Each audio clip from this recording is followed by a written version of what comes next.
Hello everyone, आज है 21 जून 2025। तो आज के हमारे जो द हिंदू के इम्पोर्टेंट टॉपिक क्या रहेंगे।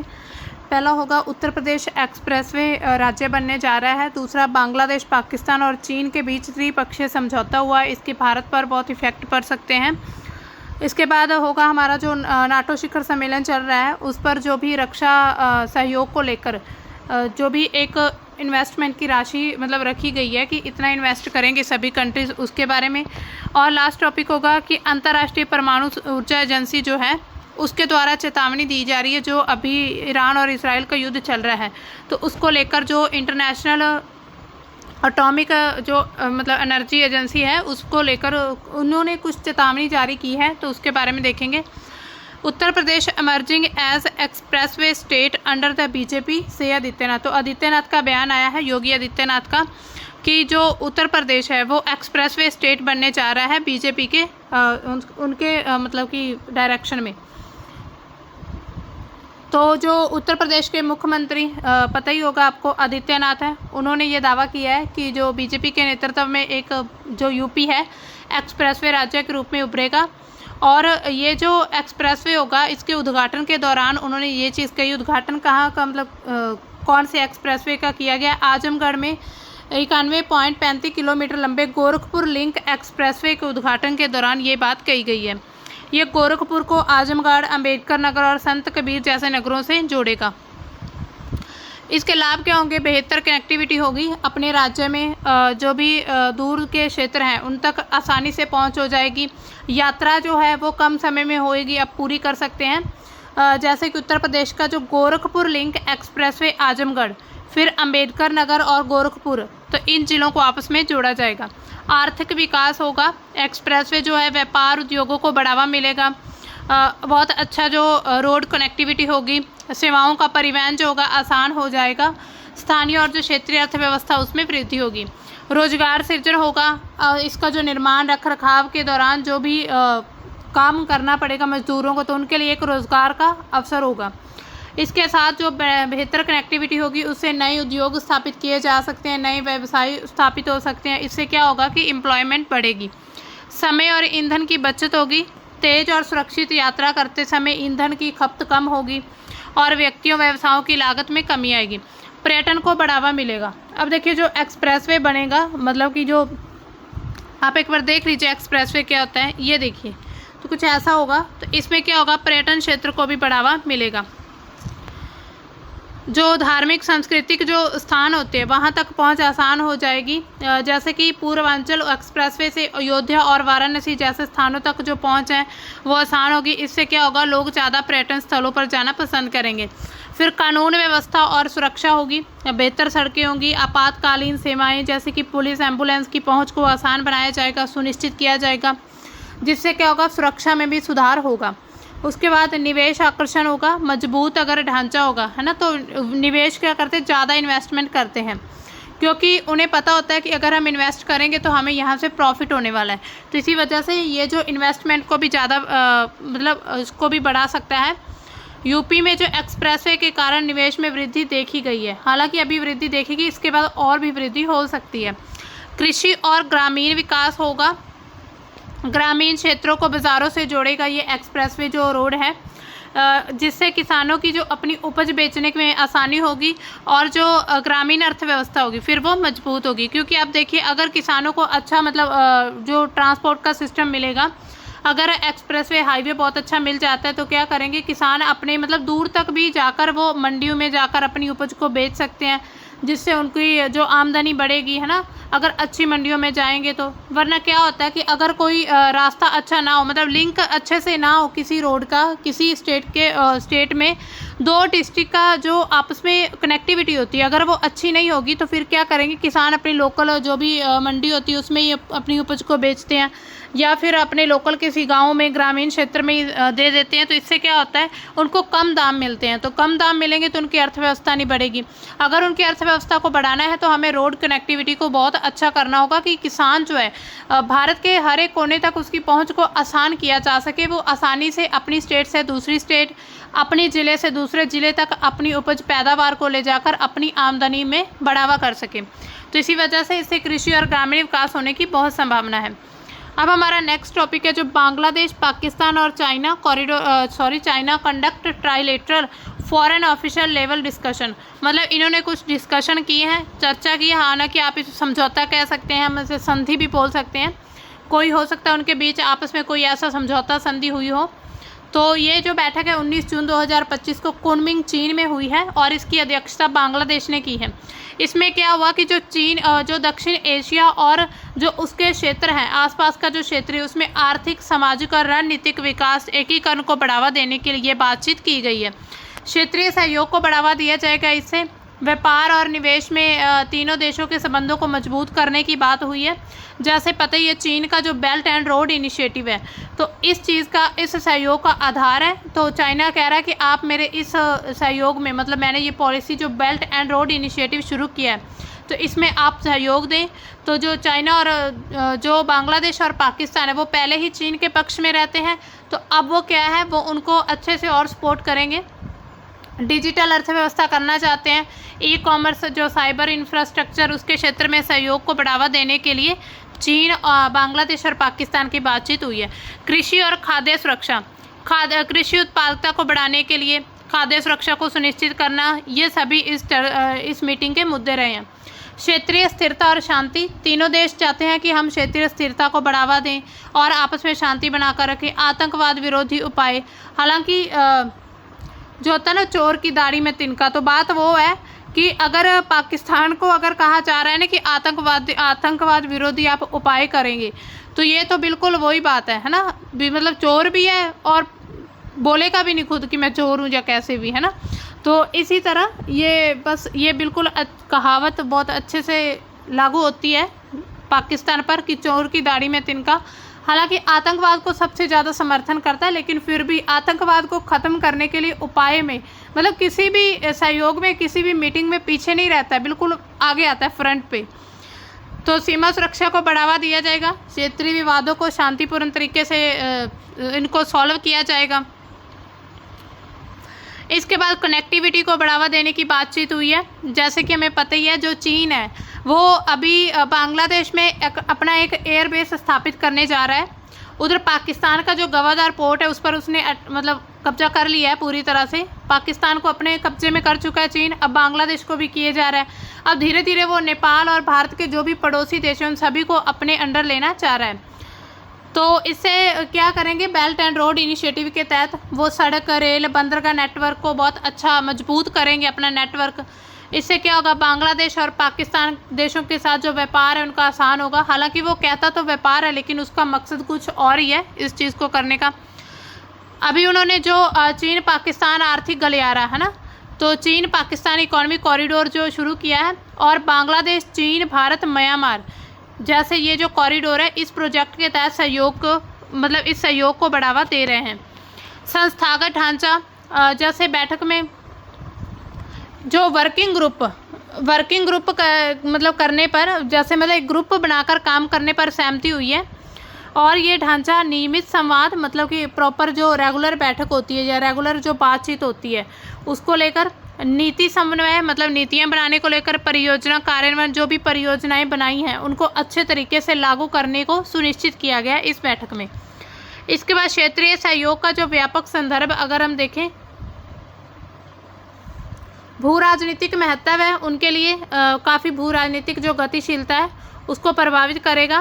भारत के लिए ये एक खतरा हो सकता है क्योंकि अभी इस तिकोने में शामिल नहीं है भारत। मतलब जो चीन, बांग्लादेश और पाकिस्तान का जो समझौता चल रहा है, उनकी जो भी मीटिंग्स हो रही हैं, भारत उसमें शामिल नहीं है। तो हो सकता है ये भारत के लिए, हो सकता नहीं, भारत के लिए खतरा है।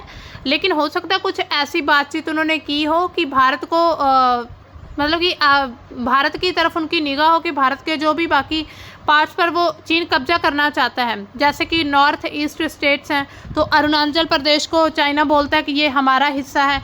तो इसी तरह से ऊपर जब हम देखते हैं भारत के मैप में, तो जो लद्दाख वाला पार्ट है तो उसके एक एरिया पर उसने कब्जा कर रखा है। तो इसी तरह भारत को कमज़ोर करने की रणनीतियाँ बनाई जा रही हैं। क्षेत्रीय संगठन से संबंध, जो क्षेत्रीय संगठन है जैसे सार्क या शंघाई कॉरपोरेशन, तो इनके ढांचे के जो मौजूदा ढांचे हैं उनके पूरक हो सकते हैं। सार्क में भारत पाकिस्तान के बीच जो तनाव के कारण प्रभावशीलता सीमित रही है। मतलब कि हालांकि कई ऐसे संगठन हैं जिसमें भारत और पाकिस्तान एक साथ है, जैसे सार्क या और कई संगठन देखे जाते हैं, यूएन वगैरह, तो उसमें क्या है, लेकिन फिर भी जो भारत और पाकिस्तान के तनाव है वो साफ दिखते हैं। चीन की भूमिका क्या है इसमें? चीन जो है बिल्कुल सेंटर में चीन है, जैसे होता है ना सोलर सिस्टम, उसमें बिल्कुल सेंटर में सूर्य होता है ना, उसी तरह चीन बिल्कुल सेंटर में है और बाकी कंट्रीज उसने अपने आसपास रखी हुई अपनी सुरक्षा के लिए। क्षेत्रीय सहयोग में भू राजनीतिक तनाव क्या हो सकते हैं? भारत के लिए ये खतरे की बात है कि जो चीन, पाकिस्तान और बांग्लादेश आपस में जो मीटिंग्स किए जा रहे हैं, बातचीत कर रहे हैं, तो क्योंकि जो चीन का जब हम ये देखते हैं वन बेल्ट वन रोड, मतलब कि बेल्ट एंड रोड इनिशिएटिव, तो इसके तहत आप देखेंगे कि चीन के द्वारा ये जो रोड इनिशिएटिव किया जा रहा है इसमें भारत साफ साफ घिरता हुआ नज़र आ रहा है। यहाँ देखिए श्रीलंका में कोलंबो प्लेस पर, और इधर बांग्लादेश में, यहाँ पर म्यांमार में, इधर ऊपर तो चाइना है ही, पाकिस्तान में फैल चुका है। तो चारों तरफ से भारत को घेरने की नीति और जो बाकी जो मध्य पूर्व की कंट्रीज़ हैं उनको भी कंट्रोल करने की ये पॉलिसी के तहत इसको लागू किया गया है। अब देखिए हमारी तीसरी न्यूज़ है, Spain stands on defence spending cast doubt over की नाटो समिट। तो जो नाटो समिट हुआ है, डिफेंस के जो खर्च है उस पर जो मतलब खर्च करने की जो भी प्रतिशतता तय की गई थी उस पर जो स्पेन है उसने मतलब कि आपत्ति जताई है। नाटो शिखर सम्मेलन हुआ है अभी नीदरलैंड के जो हेग में, तो वहाँ पर जो स्पेन ने ट्रंप की रक्षा व्यय मांग को पूरा करने से इनकार कर दिया। ट्रंप कितनी मांग कर रहे हैं कि 5% अपनी जीडीपी का इसमें निवेश करिए आप नाटो में, तो जो स्पेन है इसने साफ साफ इनकार कर दिया है। उन्होंने कहा कि और भी कई ऐसे राष्ट्र हैं जो कि इससे मतलब अपनी आर्थिक जो समस्याओं से जूझ रहे हैं, तो आप अभी 5% जीडीपी की मांग कैसे कर सकते हैं। तो शिखर सम्मेलन से पहले इस मुद्दे को हल करने के लिए चर्चा चल रही है। मतलब शिखर सम्मेलन होने वाला है नाटो का, हालांकि ये मीटिंग हुई है हेग में नीदरलैंड के, तो वहाँ पर इस बातचीत को किया गया। यूक्रेन में जो रूस की कार्रवाइयाँ हैं उन्होंने रक्षा व्यय को बढ़ाने की आवश्यकता पर ध्यान दिया है। अब देखिए 5% जीडीपी खर्च करना असंभव, तो ये जो है स्पेन के प्रधानमंत्री सांचेज, तो उन्होंने ये कह दिया है कि 5% जीडीपी हम खर्च नहीं कर सकते हैं। तो इस पर जो ट्रंप है उनका बयान आता है कि अब हम उन देशों को सहयोग, रक्षा सहयोग कैसे करेंगे, कि मतलब हम क्यों करेंगे जो जिनका जो निवेश है वो कम है। तो अब क्या है, थोड़ा रक्षा सहयोग के जो संगठन है उनके बीच में भी दरार पड़ती नज़र आ रही है। उन्होंने कहा है कि हमें अपने देश की सामाजिक योजनाएं और सार्वजनिक सेवाएं भी तो पूरी करनी है, अपने देश का विकास करना है, रोज़गार जो हमें देना है लोगों को, फिर वो हम कैसे करेंगे अगर हम 5% इन्वेस्ट कर देंगे इसमें। तो उन्होंने साफ कहा है कि स्पेन जो है नाटो का पूरी तरह से समर्थन करता है, लेकिन जो 5% जीडीपी खर्च करना वो हमारे लिए असंभव है। उन्होंने ये कहा है कि स्पेन जो फिलहाल अपनी सैन्य ज़रूरतों को पूरा करने के लिए 2% एक है ना 2.1% जीडीपी खर्च कर सकता है, लेकिन 5% खर्च नहीं करेगा। तो ये स्पेन का इस पर आपत्ति आई है। तो स्पेन की अगर वर्तमान स्थिति देखें तो क्या है, पिछले साल अपनी जीडीपी का 2% से भी कम रक्षा पर खर्च किया था स्पेन ने। सरकार ने 2025 तक 10.5 अरब यूरो बढ़ाकर पुराने 2% लक्ष्य को पूरा करने की बात कही थी। वहीं पर रूस यूक्रेन का युद्ध है जो, उसके बाद नाटो क्या चाहता है कि नाटो के जो सदस्य देश हैं वो कम से कम 3.5% जीडीपी को सैन्य उपकरणों में यूज़ करें, सैनिकों में, हथियारों में खर्च करें। इसके अलावा जो 1.5 होगा वो इंफ्रास्ट्रक्चर, सड़क, पुल, बंदरगाह आदि और समाज को विकसित करने के लिए खर्च किए जाएंगे। तो स्पेन ने अभी मना कर दिया है 5% देने से। अब देखिए प्रस्ताव के जो समर्थक देश है, मतलब स्पेन के द्वारा जो प्रस्ताव रखा गया, उन्होंने प्रस्ताव दिया कि हम 5% यूज़ नहीं कर सकते। तो मतलब स्पेन का कौन कौन सी कंट्रीज़ और जो है समर्थन करती हैं, पोलैंड और बाल्टिक कंट्रीज जिसमें इस्टोनिया, लातविया और लिथुआनिया, तो ये 3 देश हैं, पोलैंड और बाल्टिक देश हैं। तो उन्होंने 5% खर्च का समर्थन कर चुके हैं पहले ही, मतलब इन्होंने समर्थन कर लिया है 5% का। स्पेन की साइड कौन कौन है, बेल्जियम, इटली, कनाडा जैसे देश अभी इस पर सहमत नहीं हुए हैं।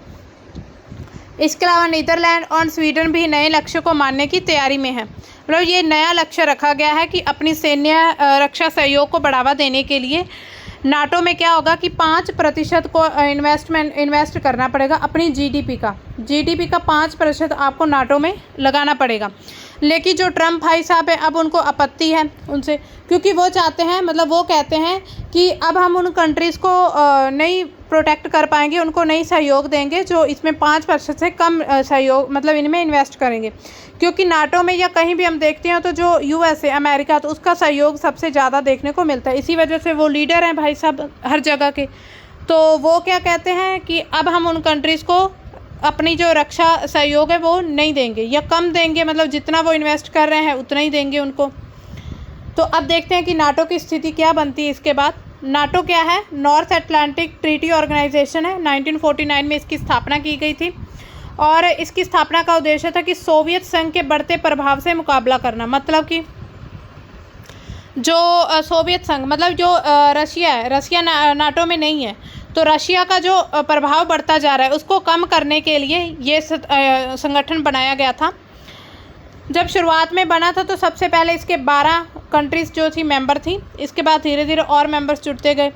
नाटो जो है एक सैन्य गठबंधन है, मतलब कि सैन्य सहयोग देता है। अमेरिका, ब्रिटेन समेत 30 सदस्य हैं। अगर हम प्रेजेंट में देखेंगे, सबसे पहले 12 मेंबर थे इसके, अभी उसके कितने हैं? 30। तो नाटो क्या है कि नाटो के देश हैं जो, उन पर अगर कोई देश हमला करता है तो इसके जब सभी जो सदस्य देश है ना वो उस पूरे पर अटैक कर देते हैं।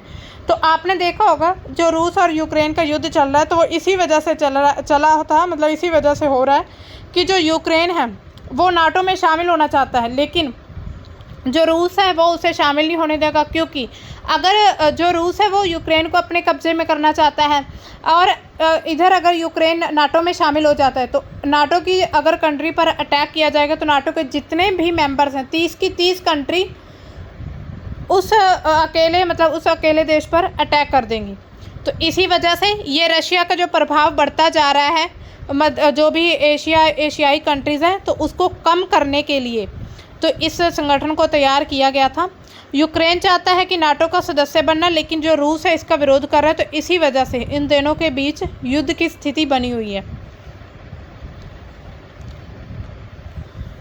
अब हमारी जो नेक्स्ट न्यूज़ है, IAEA warns of nuclear disaster of Israel attacks Iran's Bushehr plant. अगर जो ईरान का बुशर जो परमाणु प्लांट है उस पर अगर अटैक किया जाता है इजराइल के द्वारा तो ये एक न्यूक्लियर जो आपदा है उसकी एक चेतावनी है जो कि परमाणु ऊर्जा एजेंसी के द्वारा की गई है। जो उनके महानिदेशक है राफेल ग्रोसी, उन्होंने कहा है कि संयुक्त राष्ट्र सुरक्षा परिषद को चेतावनी दे दी है कि ईरान जो है, ईरान के जो बुशहर परमाणु ऊर्जा संयंत्र है उस पर अगर इजरायली हमला करता है तो वहाँ की क्षेत्रीय तबाही बहुत ज़्यादा हो सकती है। क्योंकि वहाँ से क्या होगा, वहाँ से रेडियो एक्टिव पदार्थ निकलेंगे। अगर परमाणु संयंत्र पर अटैक किया जाता है तो बुशहर को रूस जो है संचालित मतलब उसके द्वारा बनाया गया है और ईरान का जो एकमात्र परिचालन परमाणु ऊर्जा संयंत्र है, मतलब अभी एकमात्र ही है जो परमाणु ऊर्जा संयंत्र, अगर इस पर अटैक होता है तो पूरे क्षेत्र में तबाही मचने की संभावना है। इससे क्या क्या नुकसान हो सकते हैं, इफेक्ट क्या होंगे? रेडियोधर्मी रिलीज हो सकते हैं, सैकड़ों किलोमीटर तक फैलेंगे जिससे स्वास्थ्य संबंधी खतरे, पर्यावरण संबंधी गंभीर समस्याएं उत्पन्न होंगी। सुरक्षा उपाय, जो प्रभावित क्षेत्र है वहाँ की आबादी में आयोडीन की गोलियां देना, खाद्यापूर्ति पर प्रतिबंध लगाना, रेडियो मॉनिटरिंग की आवश्यकता है।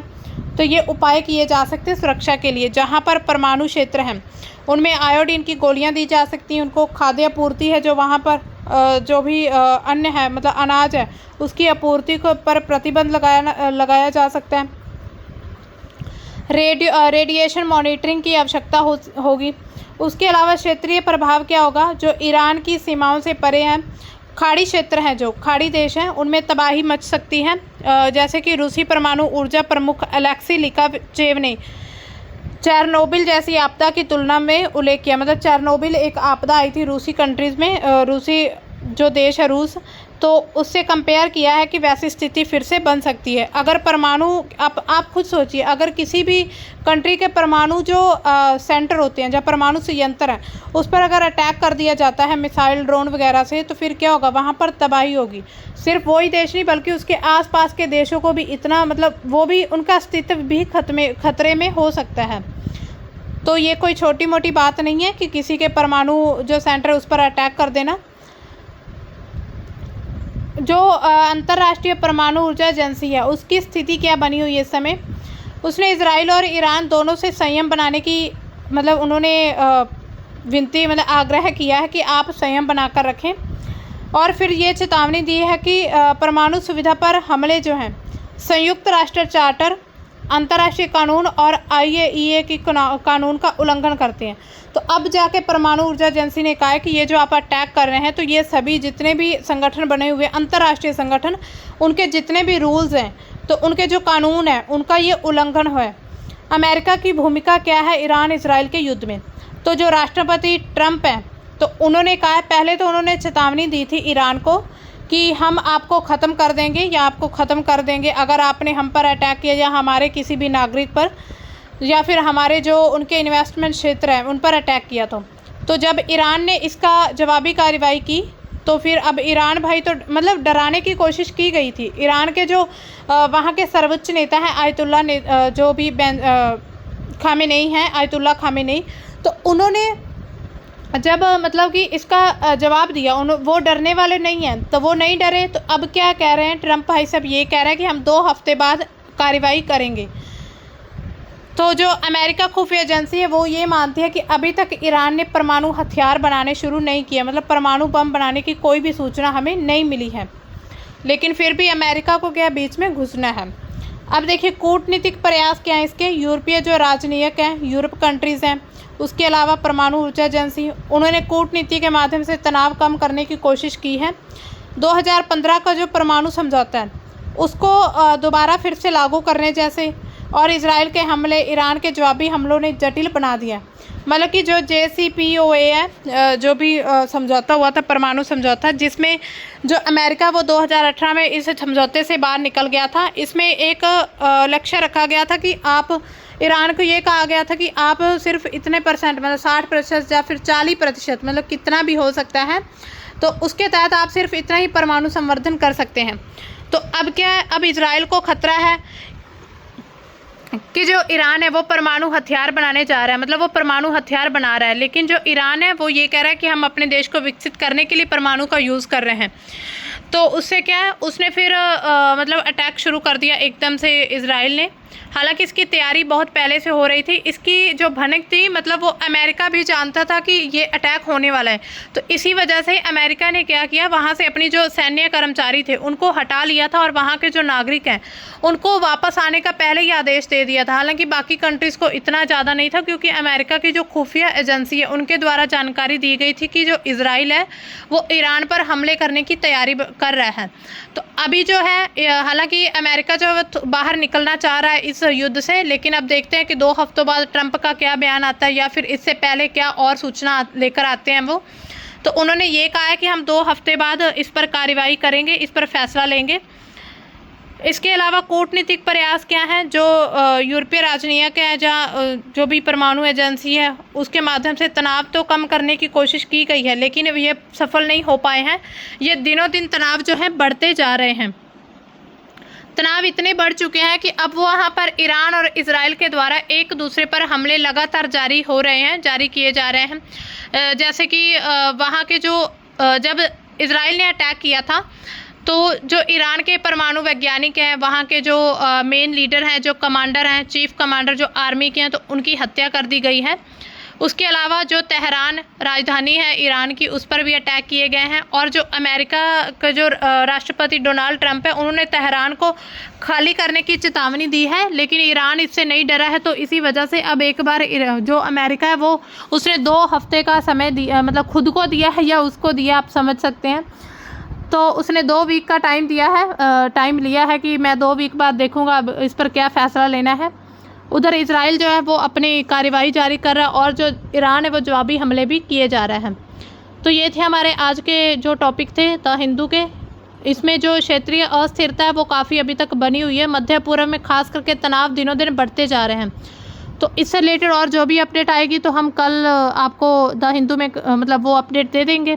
तो मिलते हैं हम अपनी फिर कल की न्यूज़ के साथ। तब तक के लिए बाय। Thanks for watching.